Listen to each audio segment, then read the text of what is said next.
everybody, and welcome to episode 3 of Becoming Precious, somewhere in Bali. This episode, we're talking about love. Oh my gosh, what a beautiful, delicious, and complex subject. Let me explain. Just like a lot of you, growing up, what I knew love and love relationships to be is what I saw in the households of my family, my friends, and the shit I learned on TV, the fairy tales. While my childhood definitely provided plenty of opportunity and examples of what not to do in love relationships, it's the fairy tales on TV and the shit we see online that sets us up for the unrealistic expectations of what it might mean to be in love relationships with another human being and what they should and could look like. But in my real life, those experiences were very, very different. When you think about love relationships, they actually include inconvenient timelines, breakups, breakdowns, hard conversations, and mistakes. The thing about love relationships, though, and relationships in general, is that they are meant to bring your shit to the surface so that you can deal and heal. My journey with love in Bali has been an interesting one that started actually on my day 2 of being here. This experience has allowed me to fully manifest my desire for who I wanted to love and how I wanted to love in an even more expansive way. I became even more freer in my expression and deepened my capacity for connection, healing, and evolution. In this episode, we're going to get real personal, and I'm going to share with you how love found me in Bali and changed my life forever. And I'm also going to introduce you to the person who has made these experiences possible. Her name is Mia, and I look forward to sharing our friendship, our sisterhood, and our love story. I hope y'all ready, because it's about to get juicy. Pick your mouth up off the ground and let's get into it.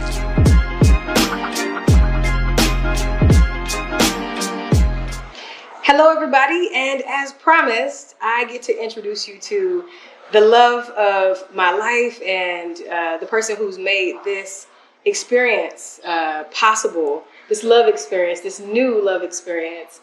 This woman, this incredible soul, her name is Mia. Mia, meet the world. World, meet Mia. Yes, hello. Thank you for having me. It's a pleasure to be here. Let's get started about how we first met. Yeah, let's start it. Let's tell the story. Yes. So my first impression of Mia was meeting her at the space party that I told y'all about in the last episode. So it was my day 2. I had been flying for 20 plus hours, been in quarantine for 8 days, and my first day went to eat with T all through Ubud, and then my second day I took T up on the invitation to this space party, and walking in, it was just me, T, and the host of the party. And then about maybe a few minutes later, in comes this energy that like commanded in a very grounded and easy way, just came through. And my first thought was like, what the fuck is this? What is this? Not even who is this, but what is this? Mia possessed this confidence and grounding and just like this je ne sais quoi, energy. Yeah. And my first impression of you was like, okay, wow, who's this new girl to the island? Like you were dynamic. And we were playing cards, and we were having these like mind-blowing conversations. So it was like intriguing. And then we also would have conversations where you were talking about throw that ass in a circle. And at the time, I didn't even know what that meant. But it was just like to have both of these dynamic parts that was like extreme, but all still this one person. And it was just like, I was like, okay. So I was definitely intrigued. Yeah. And I just remember it was going to be like, okay, I liked it. This is going to be a good fit. Yeah. And I think for me, like even with you walking in the door, the thing that gave me like this like confirmation of, man, this is somebody different, somebody special, was this masculine and feminine energy that was mixed. Like, man, this is the first time I've ever seen a woman possess both of these energies in such a balanced way. It was this obviously you were a woman and a beautiful woman at that, but also had this grounded and this movement that was very in your masculine energy. So it was this beautiful balance of both. Yeah, the space game was it was a time where we were able to get deep fast. After the cards game, we played the conversation card game. Yeah, and we were able to the questions we got into and like really get to know how each other think. Yeah, the way our brains work, and it's like just how we was processing life and our perspectives on life. You know? And it was just like you had a beautiful mind, a beautiful soul, and I was just it was something there that's still gravitating, just already kind of magnetic, but still smiling. Like, okay, all right, I'm feeling this. What's this? It's cool. This is cool.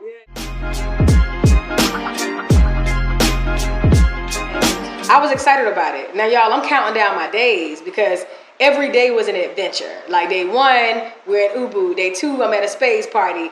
Day 3, I'm at lunch with y'all. Like it was all these things that was happening each day that was like another event, another thing to happen.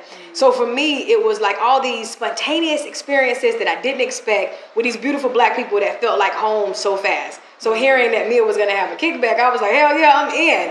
And then the excitement really was surrounded around the fact that there were going to be more beautiful black people in the mix.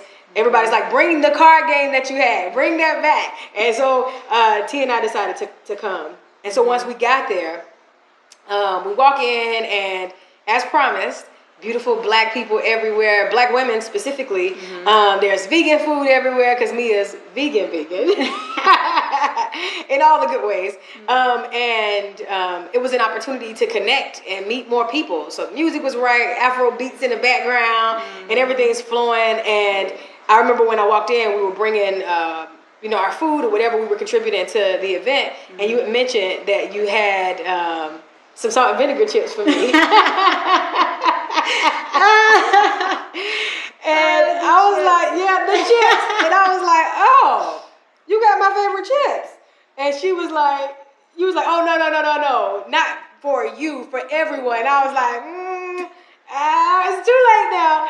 But it was this friendship that was budding. Yeah. That for me felt like a sisterhood, like a familiarity. Yeah, real cool. And I remember at that time I was excited. I was telling my partner at the time, like, oh, is this new girl on the island? She's really cool. She fit right in, just like slid in and just like already a part of the fam, So we were there, we having this kickback. And the chips thing was so funny because for me it was so subconscious. I knew I got your favorite chips, your favorite wine, but it wasn't until you caught me out on it. And I was like, oh, damn. So knowing you had my favorite chips made me feel special.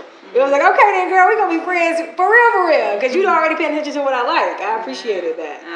Yeah. So during the kickback, toward the end of the night, Mia and her friends were talking about this trip that they're taking to another part of the island, which is North Bali. I told y'all about that. That was my day 10, right?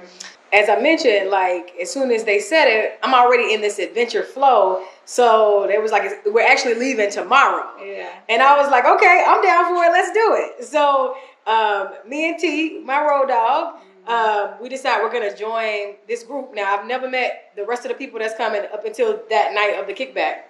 Excuse me.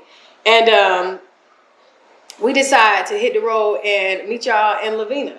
So a part of the experience was us all being in this beautiful 3-bedroom, 3-bath, penthouse, villa, suite, and oceanfront yes. Resort.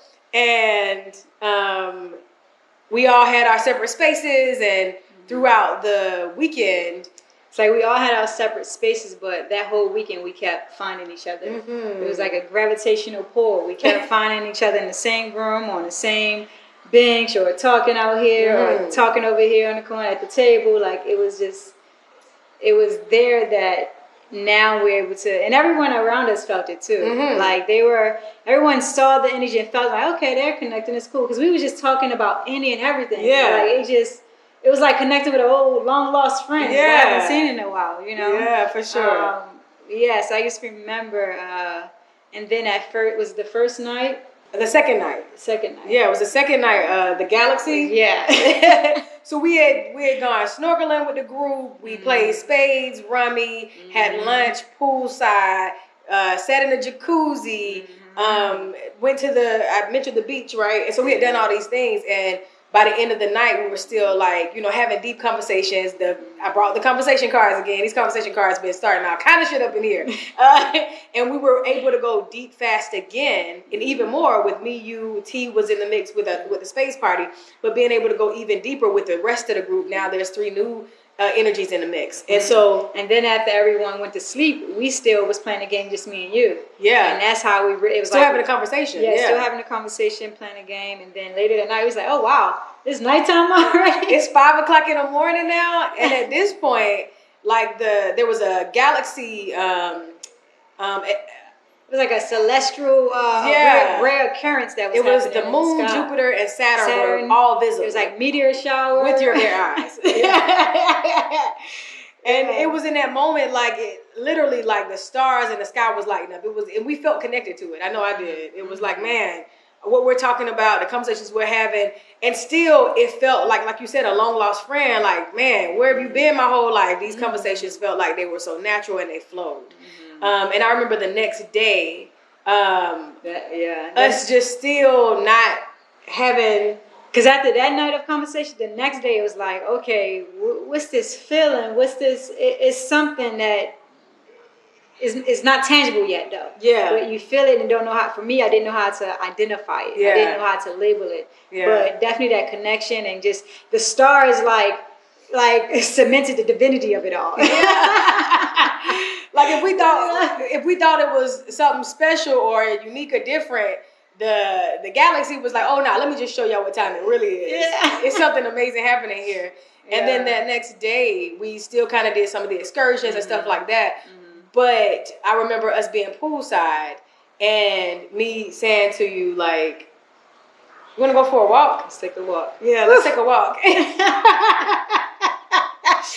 A walk through the gardens. Yeah. Because for me, it was like, I don't know what this is. And I know she had mentioned she was in a relationship and, having found out, just a little bit more. I knew it was a tough time. But what we were feeling, I didn't know what it was or what to call it or how to feel about it. But I wanted to get clear on it. So I wanted to learn more about her. Like, what's up? Like, what's going on? Like, and if you know anything about me, I like to go deep on site. I'm not a surface conversation kind of haver. But I wanted to be able to like get clear on what the situation was and what's happening. What is this? Yeah, the walk was the first time we were really alone, like outside of the house. And we would really face and confront what we were feeling because we both were feeling it, and we knew we were both feeling it and feeling each other. And this walk was like, okay, what is this? Let's get down to it exactly. Yeah. And I just remember us going just very straight to it, straightforward, getting to the nitty gritty of things. Yeah. And that was the first time. And that was the time I was sharing, like, me and my partner at that time actually went on another break. And I actually, at that point, we haven't even had any communication in that while. And being in Lavina and this vacation was like, it was already a refreshment for that situation. So it was really exciting time to like really be to myself again and be able to get grounded and me as an individual. The walk was actually my first time hearing the true status of your relationship. Because prior to that, you had mentioned at the space party like where you were, but it still you still was very much so speaking in high regard of the relationship and what it was and all these things. But it was the walk where it was my first time hearing you share like we're very private people, but here's what's actually happening. Yeah. And here's the actual status of the relationship. Yeah. At that point, it was like the relationship was over already, but not necessarily, but hadn't ended yet. And we were going back and forth, taking breaks and things like that. And at that point, we wasn't in communication. And really, it was just time for me, was that time that I realized, like, I had been lingering in this relationship. And now things were different. This experience here at Lavina, it forever changed me because I couldn't experience those 3 days and then go back living life how it used to be, how it was. Like for me, it was it activated time to make the hard decisions that I guess I had been putting off, and now I'm finally forced to confront and come to terms with the reality of things. You know, and it was that walk that really helped see the clarity of things. Like, yeah, it's been, you know, back and forth, but this experience now kind of showed me everything I desired in a partner, now manifested in front of my eyes. And And that was complicated because hearing her story and hearing like where things were, although I was attracted to her and we felt all these feelings and it was clear there was something between us, me knowing one, she was in a relationship, and two, it was over but hadn't ended yet, I was like, oh, well, this is complicated. We started to near the walk. We had been walking and talking, and I was asking some really tough questions. And we were at the end of the walk, and I remember just collecting my thoughts and really being in a solid place, like, well, listen, I love you. I do. But it seems like you have some things you need to work out. And me even saying I love you for the first time, I was like, what? Yeah, like, you know what that means? Don't just be throwing that word around like that. Yeah. But it was real because I felt it too. And it's crazy what can happen. Someone you can meet in days know you more and better than someone who known you for years. Like, it was this experience of like having these feelings that is meant to, like, you can feel the connection was bigger than everything we were feeling. Like, it was a very difficult situation to navigate. You know, it was a difficult position to be in at the end of one thing, but also having this amazing experience also at the same time. So now being the beginning of something amazing. It's like I already was like, man, I can't not live my life. Like, I couldn't see myself not having you a part of my life, even from that weekend. Yeah, and when the whole I love you thing came up, it was like her saying, like, do you know what you're saying? I'm like, yeah, I'm an adult. I know exactly what I meant. But also, it surprised me to say it. Mm-hmm. It wasn't like it was premeditated. It was literally like it felt right and natural. It rolled off. It did, and I was very confident in it and knew exactly what it was for me. But also, I recognized like where she was and what was necessary. And so I said to her, hey, listen, I love you, I do, but you got some things you need to work out. Mm-hmm. We'll always have Lavina. And really, the Lavina trip was like the solidification of this friendship and this connection. Mm-hmm. But I don't want to be in the mix of no shit. I wanted you to be able to have space to work out whatever that was and move in that direction and not be you know. Yeah, and I remember when you said we always said Lavina, I was kind of like taken aback, like, what? Like, like, for me, it was like I said, it was always, I couldn't live this life without us being a part of each other's life. For me, I knew you were already a solidified person in my life. That it now made it clear. It gave me the clarity and the courage to actually decide, like, I have to make this decision for myself. Like, disappointing others and hurting feelings, or living my life for me and what I want and doing what's best for me. And understanding that I got to live my life on my own terms, no matter how it makes someone else feel.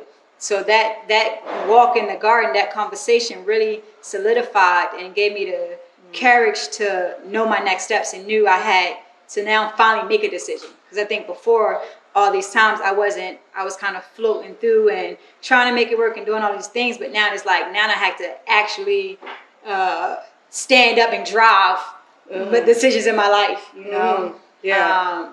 So yeah, that walk was a life-changing walk. A life-changing garden, walk through the gardens. And what y'all are hearing in the background is rain. Anytime it rains in Bali, they say it's good luck. So keep listening.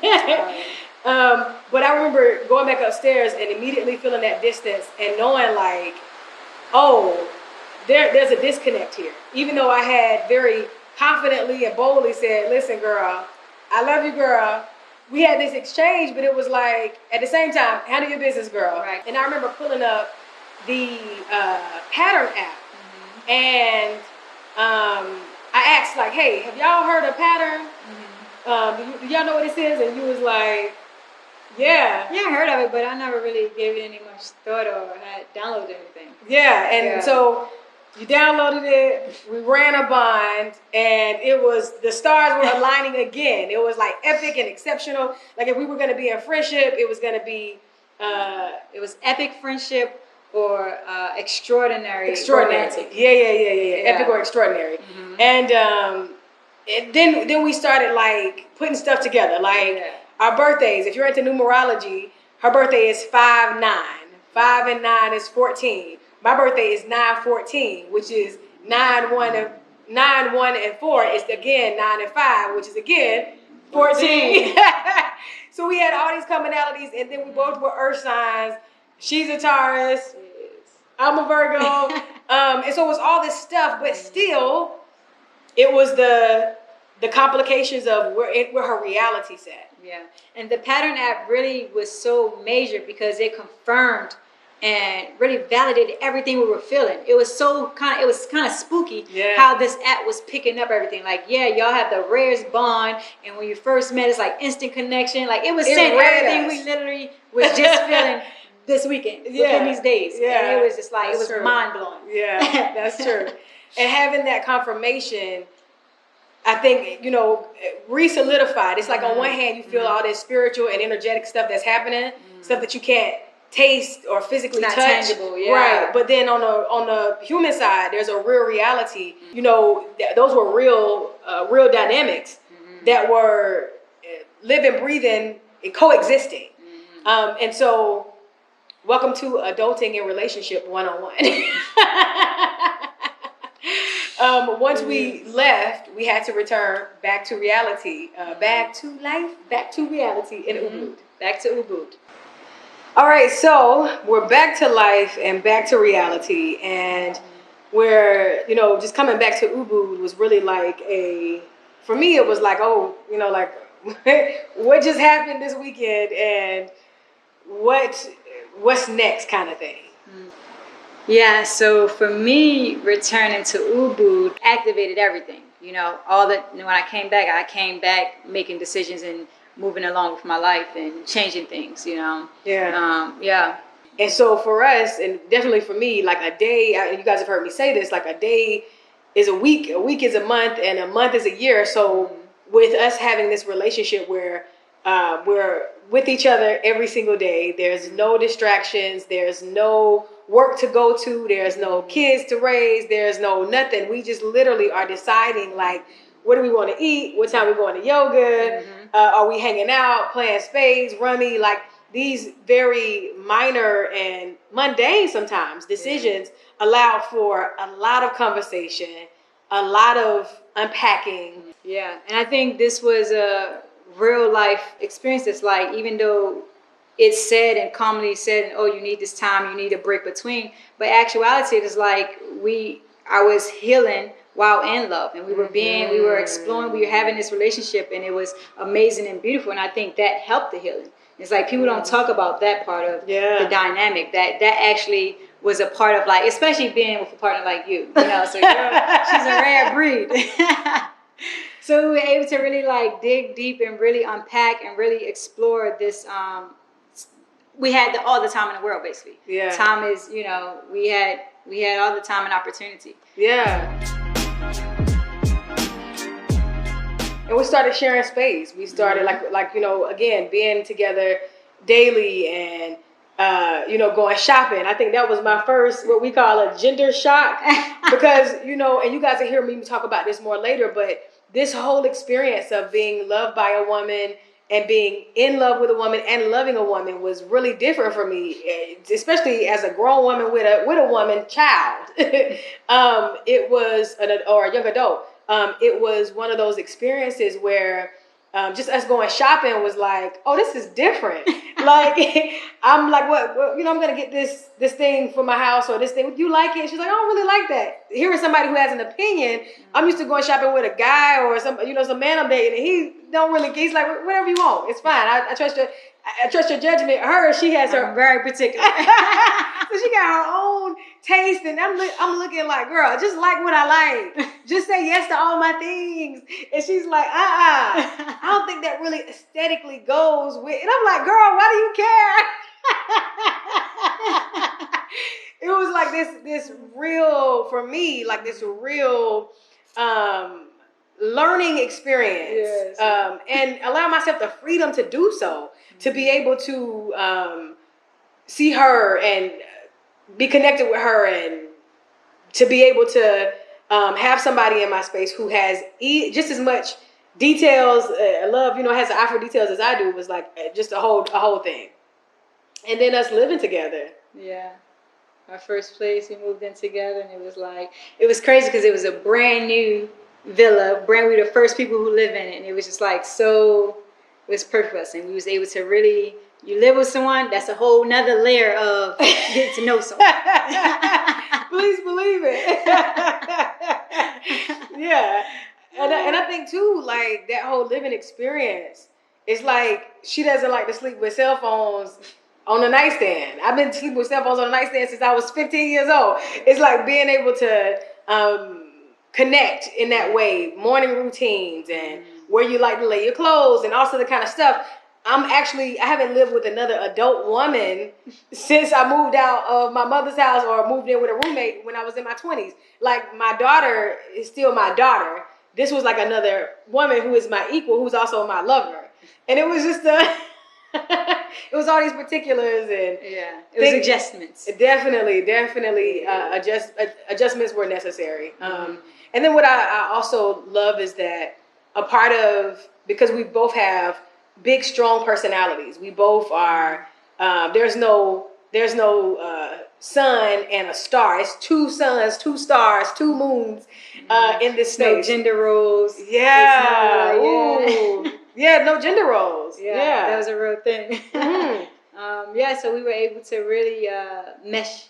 Yeah. To really connect, mesh well, moving together kind of merged us. Yeah, and that no gender role thing was a whole conversation, because me coming traditionally from a heterosexual relationship, and also having had gender roles still be a part of those same-sex relationships. One person who is operating in the masculine energy does these things, and the other person who's operating in the feminine energy does these things, whether it be take out the trash or pay the bills or pick out furniture, whatever it is. I knew for me, as we were building our relationship and really relying heavily on our friendship, relationship, and sisterhood, that I didn't want to have gender roles, because I actually just wanted to be with a woman, and this woman particularly. But I didn't want to get caught up in practicing predominantly in masculine or feminine energy, because the whole experience and even meeting you was about appreciating how you showed up in both in a very balanced way. And I think a lot of times, even in heterosexual relationships, it's an important conversation to have, because sometimes the man is the person who is better at, keeping the house clean and cooking the food or whatever those roles are that are traditionally led by women. And sometimes the woman is, the feminine energy is better at making the money and creating things and fixing shit and all this other kind of stuff. And we end up boxing ourselves in based on societal norms and standards. And this relationship challenged and busted down all of those boxes.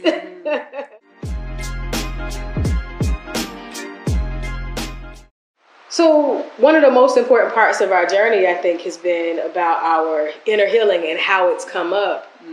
The moment we connected, I think even in those moments in Lavina and just along this journey in general, Lavina, Uluwatu, all the different experiences we've had in this very concentrated and short amount of time has definitely been this inner healing and things showing up to surface for us to deal with, because that's what relationships do. Yeah. So it was like we having these amazing experiences, and it's good relationship, is going great, but also at the same time, when things do happen, it was projections. Because for me, my old relationship, it was like the ending of one, the beginning. It's like I went and closed one door, went right into another door. So sometimes it was a little gap that when we would have arguments or disagreements, it would be our first time on something for me, it felt like our fifth time. So I would have for me, I had to own that I was reacting inappropriately and I was projecting. That was a real thing to acknowledge and accept. Like, oh shit, I am.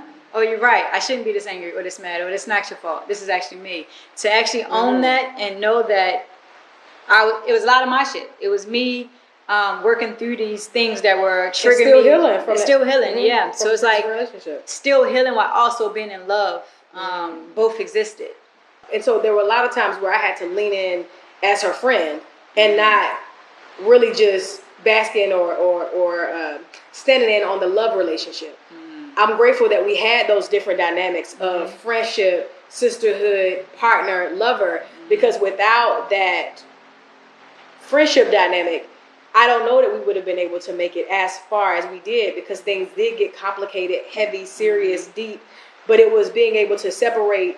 For me, it was being able to separate the two. That she needs friendship right now. Being very tapped in, tuned in, turned on, understanding that if our love relationship is meant to be, that'll happen. And it wasn't that it wasn't happening in those moments, but in those times, the most important role wasn't lover; it was friend.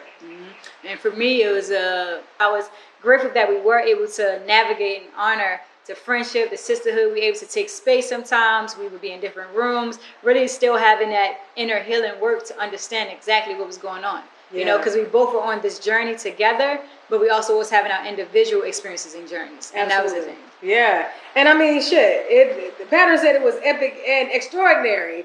But also it just confirmed that it was something beyond your regular relationship. It wasn't just I'm in relationship for the sake of being in relationship and having somebody. I didn't come to Bali for that. I didn't need that.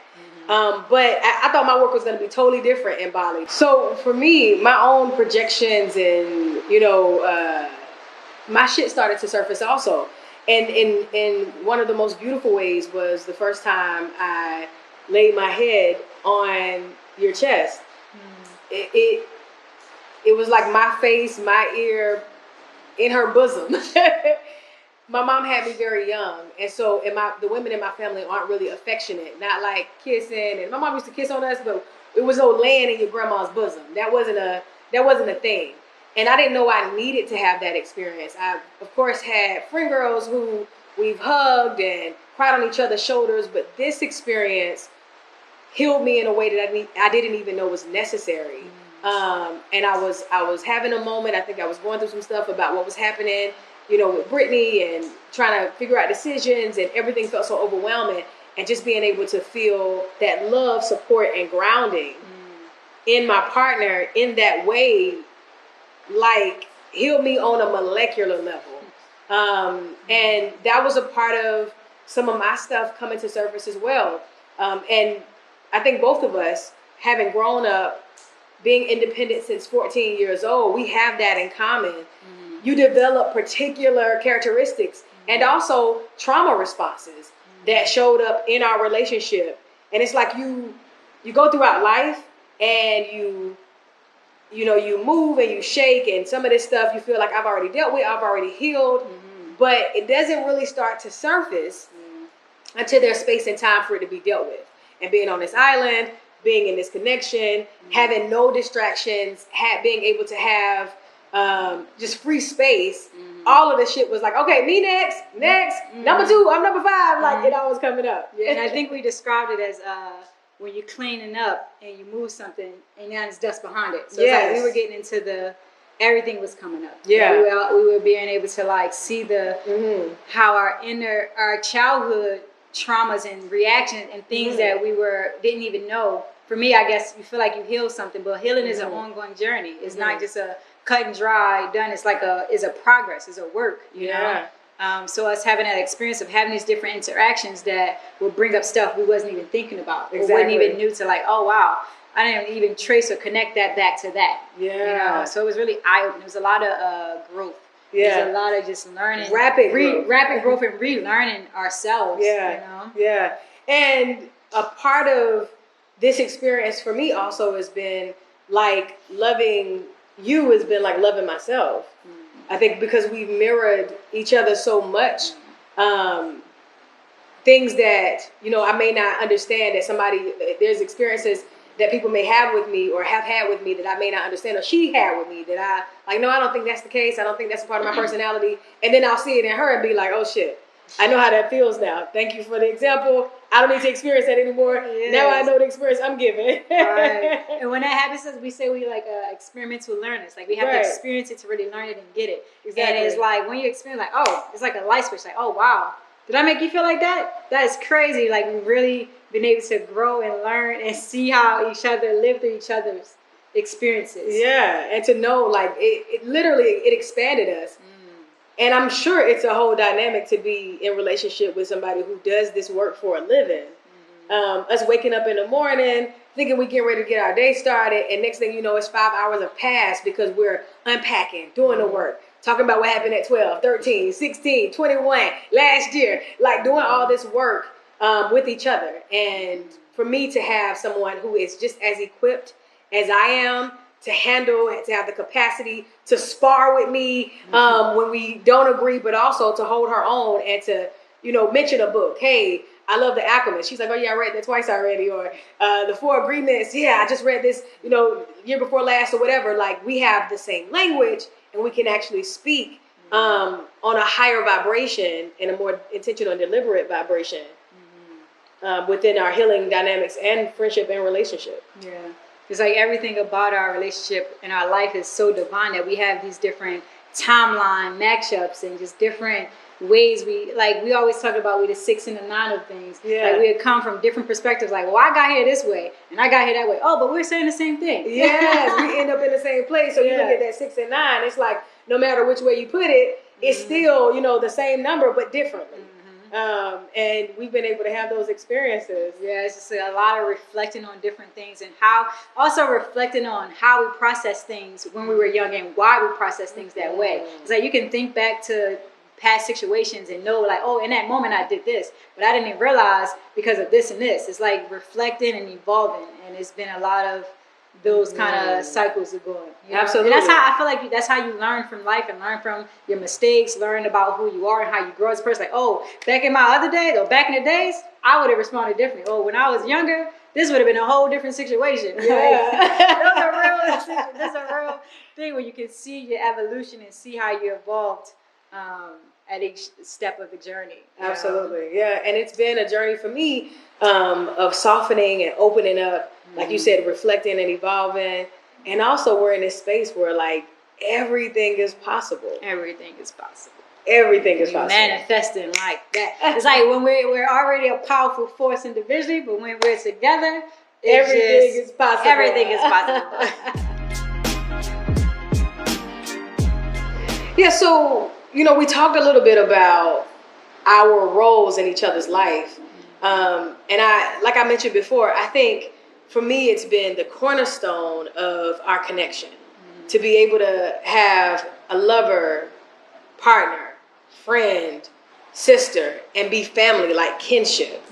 I remember, just like as we were early on and me recognizing like, oh, this is what it means to be loved by a woman and, and be loved by a woman and love a woman.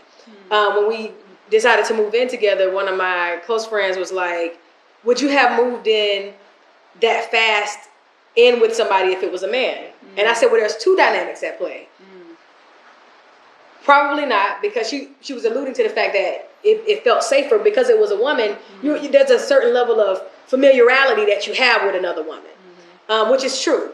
And also, again, being on an island made what you would take 6 months to a year to consider made 6 weeks to a month. I mean, 6 weeks to 2 months to really like solidify. Oh no, this is good. This feels good. This is right.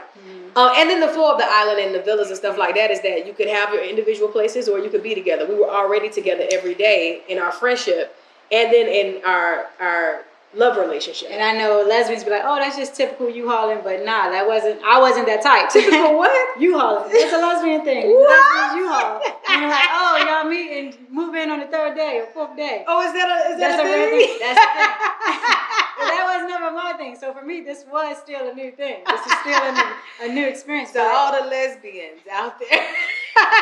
She didn't know. I didn't know. I'm learning so many terms. I would like to be a card carrying member. Yeah. I mean, because essentially, like, a part of this experience too has been coming into this space, being here for like less than a year. I've become a gay grandma. Hashtag gay grandma.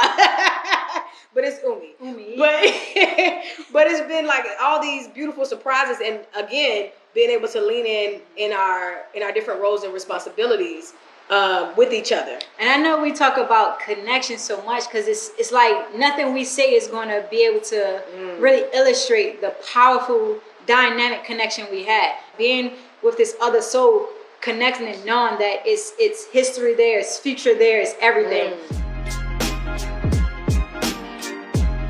So a part of the dynamic of our relationship has also been us both being creatives. We've been able to really make some magic happen. I came here with the mindset that I wanted to take a break from a pause from who I'd been in the States, being Coach P and pouring into all of my people and making sure that we all can go higher and make amazing shit happen. And being here, being nothing to no one, it took a while for me to even know that I was Coach P. And being able to just be precious as I'm becoming more of myself. A part of that was tapping into this creative side of me. And when I got with Mia, learning that she was already working on this beautiful, bohemian, Afrocentric, Indonesian-inspired luxury home decor line was like right up my alley.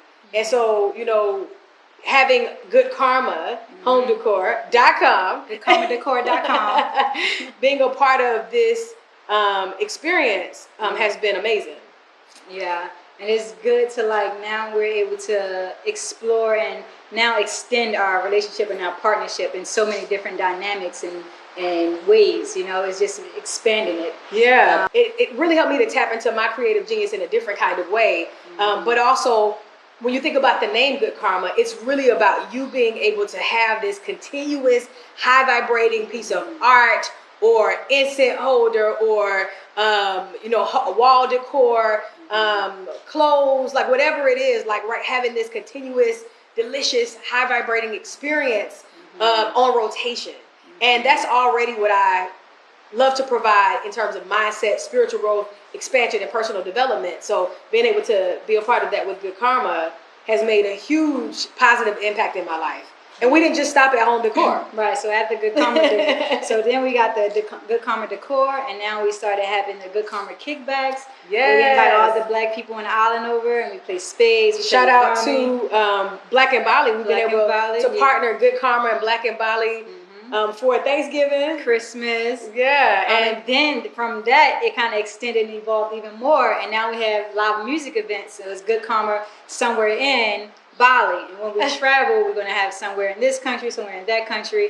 So it's like kind of like a tiny desk for colors, but we're able to now just cultivate these experiences and have an authentic black experience wherever we go. Yeah. So it's like we're being expanded in our relationship, ourselves as individuals, and now just also on the island and, you know, in life and creating these, cultivating this community here. Yeah. And it's been a cornerstone of receiving love and light and partnership, being away from everything that I know and creating something totally new that also fits like a glove in the life that I had already created.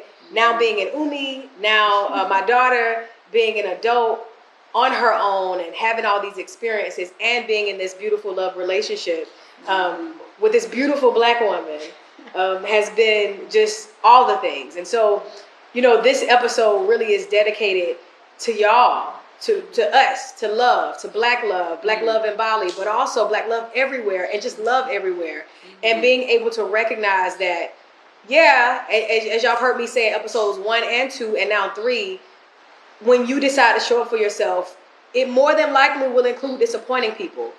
But if you ever got to decide between disappointing people and showing up for you, you got to show up for you. Because on the other side of people's hurt feelings, let down expectations, societal interruptions, is your happiness. Get to your happiness. Get to your peace. Get to your joy. You wanna show up in a space of honoring and owning who you are in every way. And sometimes it doesn't always look like the fairy tale that you want it to be, but that doesn't mean it's not meant to be. That doesn't mean it's not divine.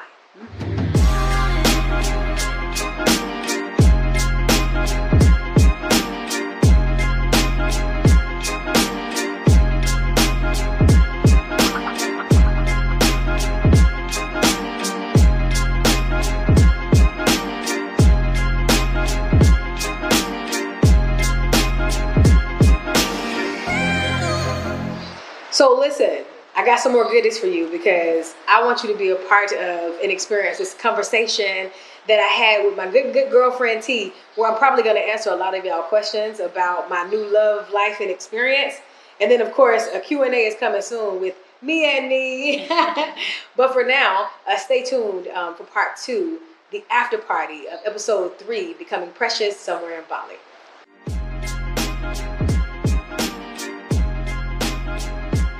So in this section of episode 3, I'm going to be joined by my very special sister friend, T.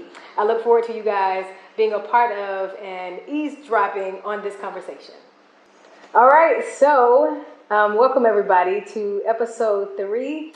I'm here with my girl T, and we're about to get into it. We got a lot to talk about, so much to explore in my journey with being in Bali. And you were obviously you were the first person that I met when I got here. Yes. And so you've seen me from the time I arrived, the day that I arrived, up until today, actually. Yes. So we share so many things together, a lot of firsts, but also just experiences here in terms of our family, friends, relationships, all the things. So I wanted to make sure that when I had this conversation, it was with somebody who was a part of every step of the way. So thank you for doing this for me, boo. You're welcome. I feel so honored to be here. Yay! All right, so let's get into it. I just wanted to say that it has been amazing watching your love. Because for me, it was very eye-opening. It showed me how to love a little bit more better than I was doing before. Through watching you and Mia, I was able to learn about vulnerability and being able to receive love. And overall, it was just really beautiful to watch. Yeah, this journey has been interesting for me altogether. A part of my love experience, just showing up in a space of honoring who I was, really started I guess a year and a half ago. Just me wanting to give myself permission to love openly. There were desires that I had in terms of I knew I wanted to be loved and be in love and to love a woman. And that was a tough space that I found myself in. Tough because I hadn't fully come to terms with it. I'm not the kind of person that ever cared what people thought or people's expectations of me. But I wanted to make sure that what I was feeling and what I was experiencing was absolutely what I wanted to explore more of. My start was in the end of 2020, beginning of 2021, I hired a matchmaker. It was a professional service. And I remember when they asked me, what are you interested in? Would you prefer men or women? And that question was so dun, dun, dun. I don't know what I want to say. Because at that time, I had already decided, yes, I want to be loved by a woman and I want to love a woman. Okay. But I also hadn't said it out loud to anybody. So I mentioned it to a couple of friends. I said and out loud meaning this was going to make something happen of my desire. Right. It was one thing to say to my friends, hey, I'm considering this or I'm thinking about this, but it's another thing to be I'm actually going to be deliberate and intentional about opening this space. Right. Even considering conversations that I've had with my friends in the States, it's been mostly hey, y'all, listen, got something to tell y'all. I think I want my next relationship to be with a woman. And they were oh yeah. I'm what the hell? Nobody surprised? Then I had some friends who was what? What are you talking about? But for me, it was about being able to inform the people who I love that this was a desire of mine and that my life might take this turn, but also hiring a matchmaker meant I was being deliberate and intentional about it. Right. So once I had to say, like, yes, I paused when she asked, and she's like, hello? And I'm like, both? And she's like, oh, okay. She moved right along like business as usual. And I'm like, whew, okay. My first expression of me allowing myself to live in this space was saying it to that matchmaker. So that was the specific point where you decided that's what you wanted. Yeah, that was the point where I decided I was going to be deliberate about it for sure. Yeah, I decided I was going to be absolutely deliberate and intentional. And it was scary for me. I'd never dated a woman. I had never, and I mean as an adult, I've never dated a woman. I've never created life, shared life. And I'm not necessarily attracted to women, if that makes sense. Right. I don't see all of these women and be like, ooh, ooh, ooh. But when we think about love and connection, I knew that's a journey. I knew that was a journey I wanted to take for sure. But how did you come to terms with expressing those desires out loud? Free. Yeah. The matchmaker was the first part. And then I think the second part was just allowing myself to visualize what that could look like. Once I was set up, once the matchmaker knew what my request was, we tried to go through the process, and she came back and was like, hey, so we don't have any matches. I was in Atlanta, and I'm like, how do you not have matches in Atlanta? This is crazy. But that let me know, and this is a place that didn't give refunds, but they gave a refund. Okay. Because they couldn't come up with any matches for me based on what I was asking for. And not because my standards were crazy, but it just wasn't a match for men or women in this space. But what it told me was that particular avenue wasn't going to be the way that I got to what I wanted to, what I desired. And so I was cool with it. But then it meant me visualizing. So I went on dating apps, and I changed my profile from only men to men and women.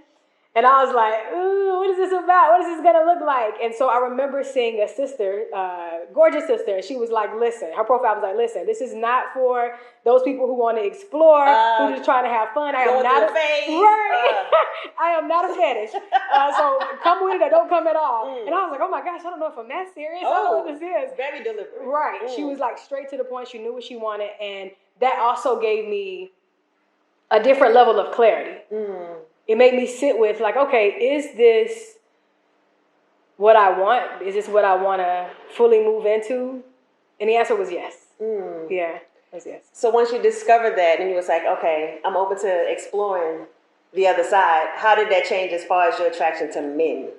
That's a good question. I love men.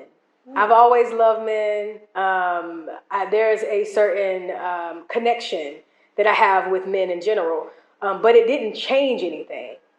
My attraction stayed the exact same. For me, it was really about being able to allow myself to open up to the more. So it wasn't about discriminating my attention or my affection toward men, but about and both. And so allowing myself that abundance in desire, exploration, openness, and then also softening my heart to what that could look like for me in terms of being attracted to a woman. And I knew specifically the type of woman that I wanted as well. And so I wanted a specific experience and connection, a deepened connection with a woman who knew who she was and who had the ability to possess both masculine and feminine energy, because that's what I do. I possess both in a more feminine kind of way, and I was willing to accept however that showed up. I knew I wasn't attracted to women who dressed in a masculine dress or attire. I wanted a woman who was proud to be a woman, but showed up naturally in both of those spaces. So was Bali the first time you giving yourself permission to feel and explore being loved by a woman? Let's get into it. Being loved by Mia. Okay? Because that's another story right there. So a part of my experience in Bali was that I came with no agenda about relationship. This trip was solely about me being able to unbecome everything that I thought I needed to be up to that point as a woman, as precious, and become who I was to be next in order for my journey to take its next ascension. And so on day 2, when you invited me to the space party, walking, being in that space and seeing this person walk in to the house, my first expression was like, what is that? Like, I couldn't identify it and it scared me also. It gave me a little bit of jitters because the image that I had in my mind about the type of woman that I wanted to be with walked into the room, and I wasn't sure if, like, is this real? What am I feeling? Like, I didn't know what it was. She naturally possessed both energies, masculine and feminine, but still at that moment, it wasn't about a relationship or anything. It was just me. I never even shared it with you. Right. It was about just me having this moment and feeling these things within myself, like, okay, what is this? I don't even know what this is. And so when we played spades, and I remember her walking out of the door and coming back in, and I was talking to you, right. And she smiled. And when she smiled, I was like, oh, shit, I don't know what I just smelled. Like, what the fuck is this? But I knew then, like, okay. But this is happening in real time. So it wasn't until later where I was able to, like, really sit with, oh, my God, like, I just felt some things. And then we had interactions and conversations, but it still was obviously platonic, but those were the first times where I felt like this could happen. Mm. And even not if it was not with her, the experience of her right. awakened the possibility, if for nothing else, if she was, because I didn't know when she walked in the door if she was available, if she was unavailable. So no matter what her status was, I knew that having had experienced her allowed for me to know that what I desired was possible. Mm. That was it. Yeah. Mm. And it was validated in that moment. Absolutely. Yeah. It was definitely a confirmation, like, okay, what I desire actually does exist. All it took was me walking in the room, actually floating into the room. Yeah, it was definitely a float. Yes, it was a float. It was a float. Yeah. Yeah, so this experience with Mia has definitely been one that allowed for me to explore ways and things about myself even prior to being in relationship with her. And I think a lot of times people misunderstand the complexities of being human. You get to see someone, be attracted to them, have a connection, and never act on it. Mm. And then you get to see someone, be attracted to them, and allow or things to unfold organically. And a part of my journey in becoming precious is allowing and giving myself permission to show up and be who I am no matter what. And this Bali experience has absolutely given me the freedom. I've been in a space where I know no one, I know nothing, and it's allowed me to really honor that decision that I've made for myself, that I get to love myself in a way that if it's a mistake, then I get to learn the lesson, or I get to learn more of what it is that I want to experience. Being present in Bali allowed for me to have more agency over myself. My kid is an adult. She's become a mother. And prior to that, she had already staked her claim in independence. And so I didn't wait to start. I didn't wait.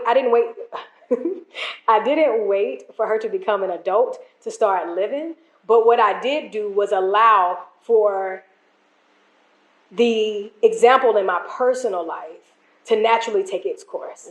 And this is the time and space where I've allowed myself to explore it even more fuller. So how does Brittany feel about you loving a woman? Does she know? Yeah, she knows. And so one of the conversations that I had, two of the conversations that I had about my desire to be loved and be loved by a woman and want to love a woman was with my daughter, with Brittany, and with my mom. Those are my MVPs in my life. And so, I wanted to make sure that I informed them. It wasn't about permission, but when I love people, I want to inform them about where I'm at. So when I show up to the cookout, with my lady. Everybody's like, oh, who is this? But it was important for me also as it relates to Brittany to be honest and transparent about my journey in womanhood, relationships, and just humaning. And so I remember when I told her, I was like, hey, so listen, want to have a conversation with you. I have decided that I want to be in relationship with a woman. And in fact, here is what I've been exploring. And here's how I've been living, and here's what I've been connected to, and this is who I've been connected to, and this is how this journey has been going. And she was like, wow, Mom, this is awesome. But this makes sense. That's beautiful. Yeah. For her, it was like my vibration went in this way. Not that I was walking around with baggy jeans and a cap to the back, but the idea was that I had an opportunity to connect with somebody who had the same energy that I did. And the thing is, me and, my partner, we are the total opposite in a lot of ways. We're the 6 and a 9 is what we like to say. So we end up in the same place. We just come at it differently. Right. And so having that conversation with Brittany, her focus was, well, Mom, as long as you're happy, this is awesome. And this is nothing that I have to get used to. I'm grateful that you shared it with me. And her relationship with my partner and being able to honor their connection has been the cornerstone of the last really 3-4 months. Being able to have another woman to connect to and get perspective from and advice from, and it's not just coming from her mom. I thought she needed a mama and a daddy. She needed 2 mamas. So, were you surprised by her reaction? Man, I think I was surprised, but not shocked. I was surprised because it was a reflection of who I've raised her to be. Absolutely. And it came back to me, and that was beautiful. It was like, ooh, a beautiful surprise. But I wasn't shocked because that's who she is. She takes her own journey. She goes to the beat of her own drum in her own life.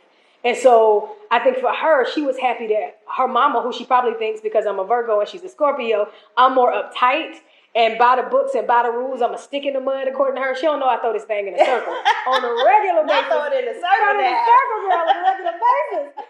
But for her being able to see me be so open and so free was refreshing, and it humanized me for her. It helped her know that her mama is actually tangible, touchable. She's human. She's going through her own journey. So it was amazing. My mama was like, Mama said, well, as long as you happy, I don't give a damn who it is, but I like who it is. So everybody has had the same experience and expansion because of my decision. It's been absolutely beautiful. I love that. Yeah. Love that story. Thank you, girl. Thank you for having this conversation with me. I appreciate it. You're welcome. Yes. Like I said, I'm so honored to be here and witness this beautiful love story. Yeah. Thank you so much for watching episode 3, part 1, and the after party of Becoming Precious somewhere in Bali. In our next episode, I'll be sharing more of my amazing and adventurous Bali experiences. Be sure to like, comment, share, plus subscribe here on YouTube so that you can catch the next episode, bonus videos, and of course, the live Q&A. See you in episode 4. It's gonna be delicious.